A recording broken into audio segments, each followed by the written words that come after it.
Picture a world without definitive borders, devoid of unified laws, where the only reigning principle was that might prevailed.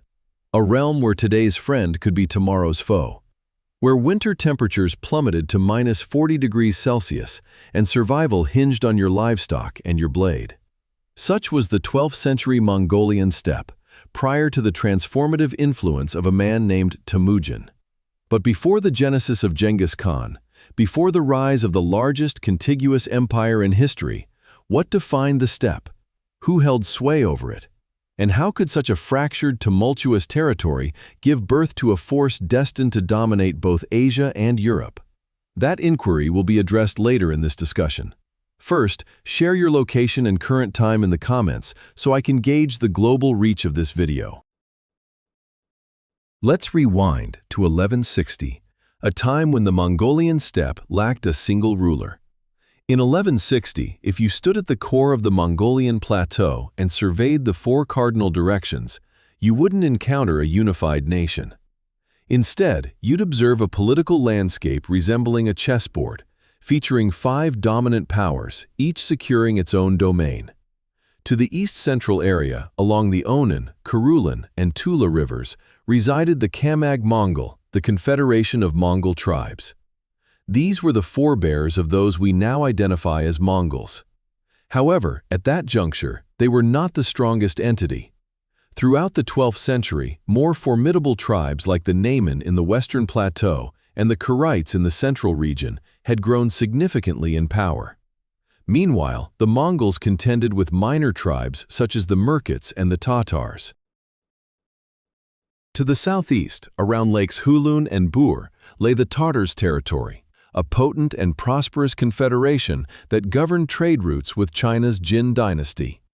The Tatars were allies of the Jin, who strategically utilized them as a means to control other tribes. This tactic was complex. Chinese dynasties often alternated between deploying more distant and closer frontier tribes to instigate disputes among them. This policy fueled profound animosity between the Mongols and Tatars. At the heart of the steppe was the territory of the Karaites, a distinct Turkic-Mongol tribe.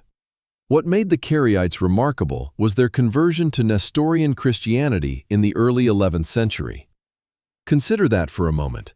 Deep in the core of the Asian steppe, thousands of kilometers from Europe, a nomadic tribe adhered to Christianity. World history can indeed be stranger than fiction. To the west, along the Altai Mountains, were the Naiman, the most formidable power on the steppe at that time. The Naiman constituted an organized Turkic confederation, complete with its own ruling lineage, the Uyghur writing system, and a robust military. Their name, meaning 8 in Mongolian, denoted the 8 tribes or clans that formed this confederation. Finally, to the north near Lake Baikal were the Merkits, a tribe renowned for its warlike tendencies. The Merkits regularly launched raids on neighboring groups across the Mongolian plateau during the 12th century, targeting livestock, women, and various resources. Their habitat on the frontier between steppe and forest resulted in a culture blending pastoralism, hunting, and even a degree of agriculture. These were the 5 dominant forces. Crucially, however, there were no precise boundaries, no fortifications, no national frontiers, only shifting spheres of influence, dictated by military might, marital alliances, and the prestige of leaders. To grasp why the steppe produced history's most formidable warriors, one must comprehend daily life in that environment. Imagine awakening inside a felt tent, a quote 1 in Mongolian, a quote 2 in Russian. The tent invariably faced south with its entrance. Inside, the northern section held a place of honor, housing ancestral images and sacred artifacts. The western side was the men's domain, where saddles and a leather pouch of irag, fermented mare's milk, were stored. The eastern side belonged to the women, dedicated to food preparation and utensil storage. Outside, winter temperatures could plummet to -40 degrees Celsius. In such conditions, mere survival was insufficient. People had to diligently work, tend herds, hunt, and occasionally engage in combat. The steppe diet reflected this harsh environment. Dairy products formed the cornerstone: butter, yogurt, cream. And quote 4. Dried milk curds. Cheese was frequently dried and preserved by placing it atop a yurt, exposing it to wind and sun.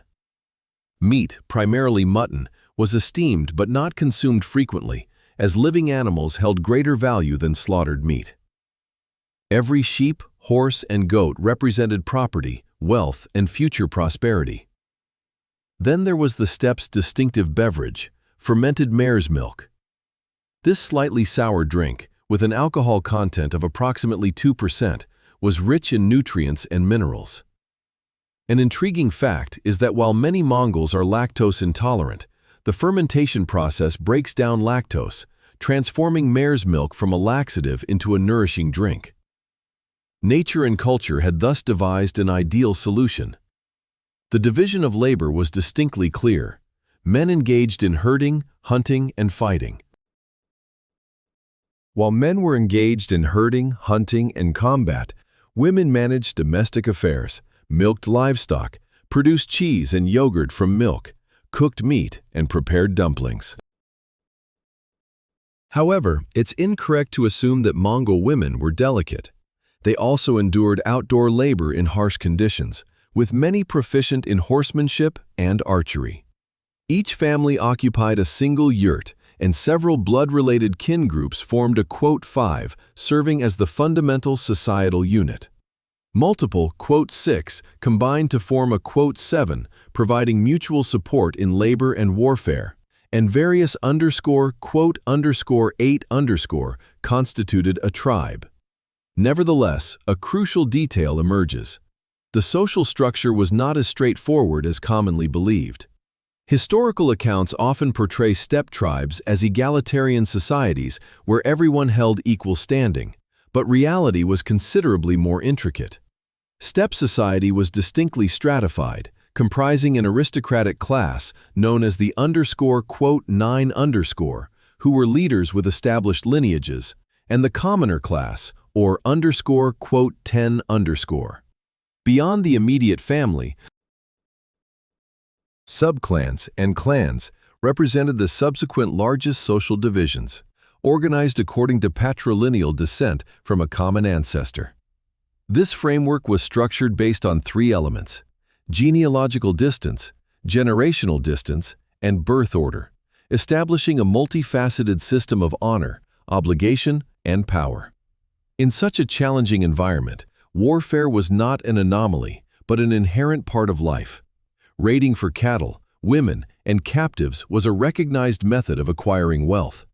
While this appears savage to us now, it's essential to contextualize it. The steppe lacked stores, stable markets, or a financial system. Livestock and people were the primary forms of wealth. If a severe winter decimated one's animals, their family would starve, unless they could procure animals from others. This is not to justify violence, but to explain its context. In a world of limited resources and absence of state protection for property rights, military might was the sole means to safeguard possessions and acquire necessities. Every capable man who could ride and bear arms functioned as both a herdsman and a soldier. They grew up on horseback, mastering archery from childhood. Mongol horses, though small, were robust, capable of covering 160 kilometers daily, foraging independently, and enduring harsh conditions. The synergy of horsemanship, the composite bow, and the Mongols themselves forged the blueprint for military supremacy. Yet, steppe warfare extended beyond individual prowess, encompassing alliances, politics, and the strategic acumen to anticipate adversaries. This is where the intricacies deepen. The late 12th century steppe was dotted with numerous clans and tribes, each governed by its own leader and social hierarchy. These alliances were transient, with clans frequently shifting allegiances. This fluidity stemmed from the absence of modern concepts of nation or ethnicity in the steppe. Loyalty was primarily to family, then to clan, and finally to tribe. However, if a tribal leader proved ineffective and another leader demonstrated greater strength and generosity, switching sides was a pragmatic choice. Loyalty was earned through victories, spoils, and reputation. A successful leader needed not only bravery in battle, but also generosity towards followers, political sagacity, and the discernment to know when to fight and when to forge alliances. Consider the relationships among the dominant powers. The Karaites and Naimans were perennial rivals vying for control of the central steppe. The Tatars, allied with the Jin dynasty, utilized Chinese weaponry and funds to maintain their dominance. The Mongols, weaker and more fragmented, had to navigate these powers, sometimes aligning with one to contend with another. Then there were the Merkits, perceived as outsiders, renowned for their belligerence and resistance to subjugation. A prime illustration of this complexity is the early life of Togrul, the Karaite leader. His youth was marked by a series of misfortunes. Captured and enslaved by the Merkits as a child, then seized by the Tatars at 13 alongside his mother. Upon his return and ascension to Karaite leadership around 1165, his initial act was to eliminate his brothers to remove rivals. One brother, Erkara, escaped and sought refuge with the Naimans. Later, Erkara returned with a Naiman army and deposed Togrul. Togrul was forced to flee and sought out his old blood brother, Yesegai, a Mongol leader. Yesegai had previously aided Togrul in reclaiming his throne, establishing a profound obligation. This highlights a crucial point. Personal relationships and blood oaths often surpass tribal interests, and such bonds could persist across generations. However, another significant entity influenced the steppe from afar, the Jin dynasty of China. The Jin had no ambition to conquer the steppe, deeming the territory too vast, barren, and challenging to manage. Instead, they employed a sophisticated divide-and-rule strategy.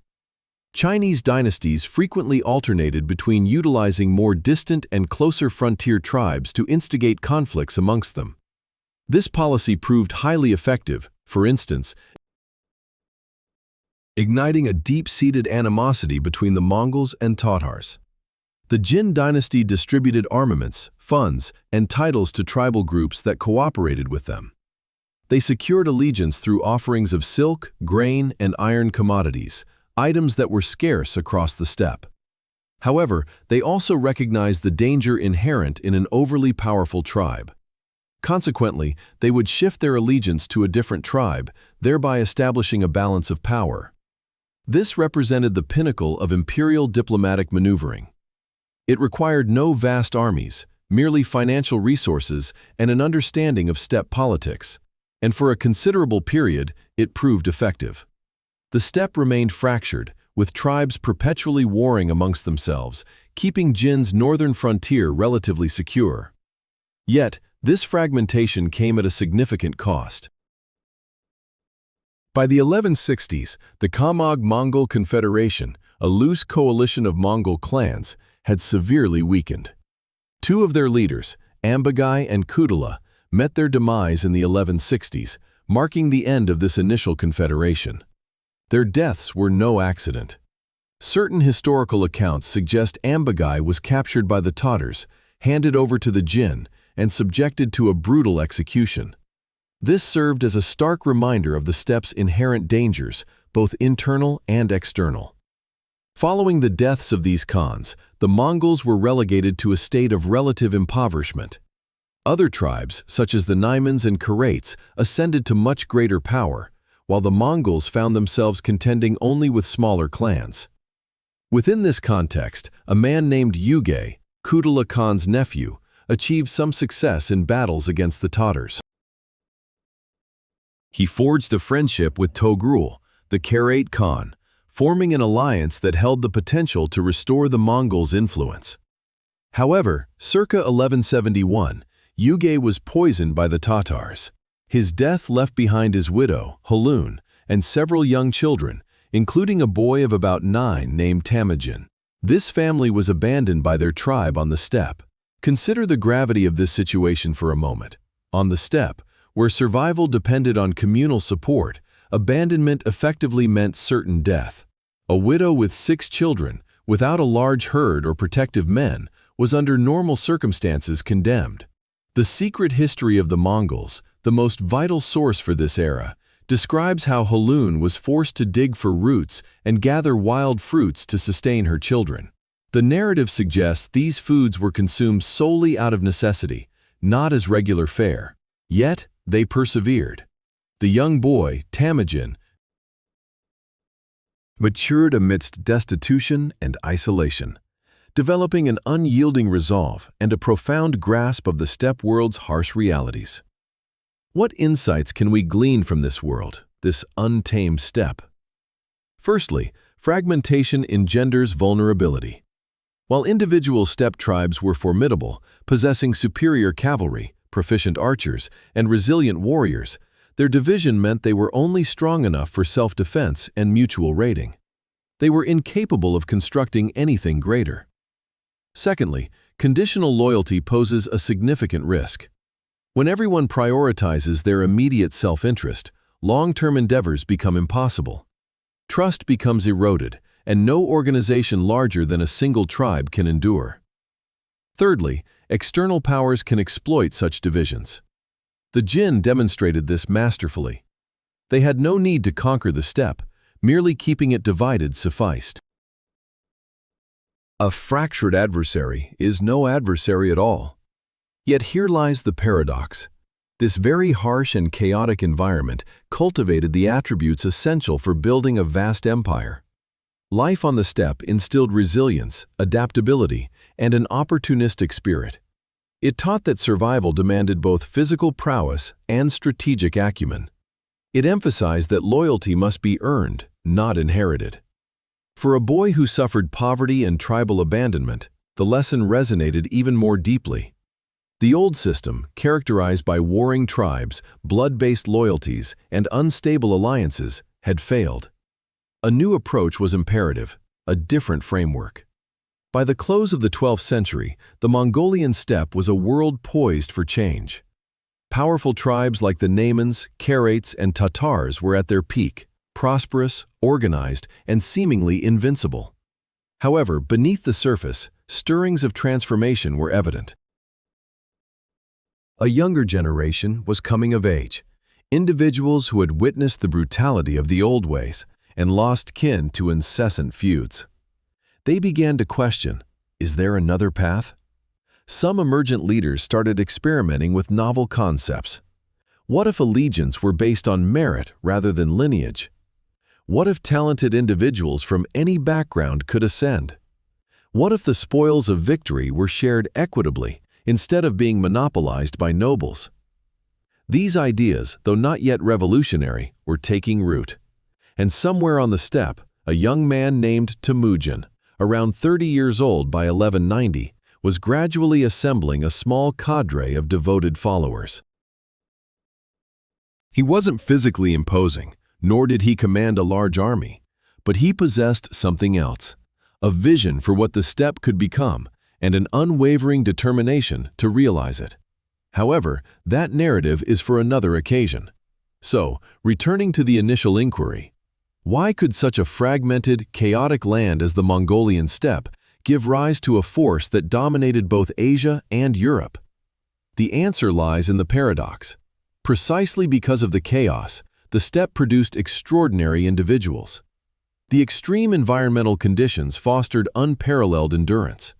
Given the absence of a stable framework, innovative concepts flourished without hindrance. Crucially, this fragmentation brought suffering, which in turn fueled a desire for transformation. Generations of nomadic inhabitants endured perpetual warfare, ancient feuds spanning families, and needless casualties. They witnessed their male offspring perish over old animosities, their female children snatched in incursions, and their livestock pilfered, only for the cycle to restart. Ultimately, a critical mass declared, quote 12, they yearned for a fresh beginning. All they required was a leader to illuminate the path. The Mongol realm preceding Genghis Khan was not a golden age. Rather, it was an era of disorder, marked by brutality and volatility. Yet, that very turmoil cultivated the prerequisites for a monumental societal shift. Sometimes, profound structure emerges from profound disarray. Often, complete systemic failure is a necessary precursor to rebuilding. The 12th century Mongolian steppe offers a stark illustration of this principle. Without critical junctures, there is no evolution. Without hardship, there is no advancement. And sometimes, the figure remembered isn't the instigator of chaos,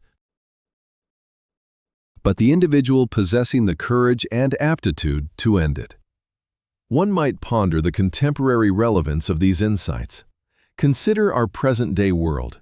Any entity, a company, an association, a community, even a family, when fractured, when individual self-interest overshadows collective goals, when a shared vision is absent, becomes inherently frail.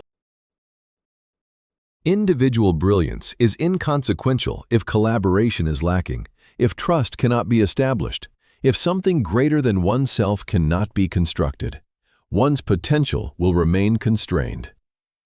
Prior to Genghis Khan, individual Mongols were formidable combatants, but their might extended only to self-defense. Only through unification could they forge an entity capable of altering the global landscape. A second revelation. A challenging environment is not a detriment. It can be a crucible. The adversities you encounter today, whatever their nature, are shaping you. The pertinent question isn't whether you will face difficulties, but rather the person you will become in their aftermath.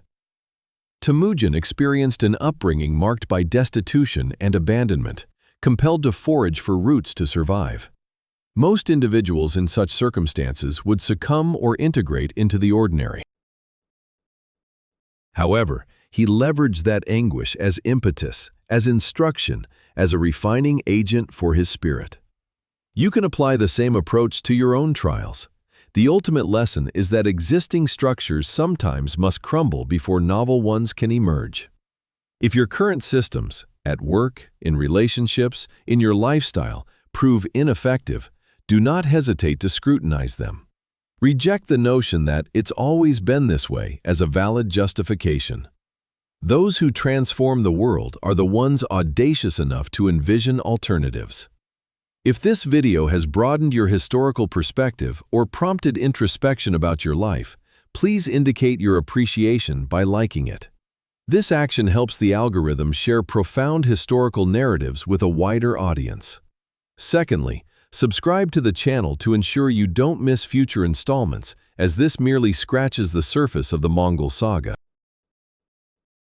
The journey of how Temujin evolved into Genghis Khan, from an abandoned child to the unifier of the steppe, merits a dedicated recounting, which I will provide in the subsequent video. Thirdly, engage by commenting and sharing your thoughts. What insights from the 12th century Mongolian steppe do you find pertinent to modern life? Have you ever found yourself in a rudderless, masterless steppe situation where chaos prevailed, forcing you to navigate independently? What was your approach? Please share your experiences. This community fosters mutual learning, not just passive viewing. For those seeking deeper understanding, I've provided links to historical texts in the description.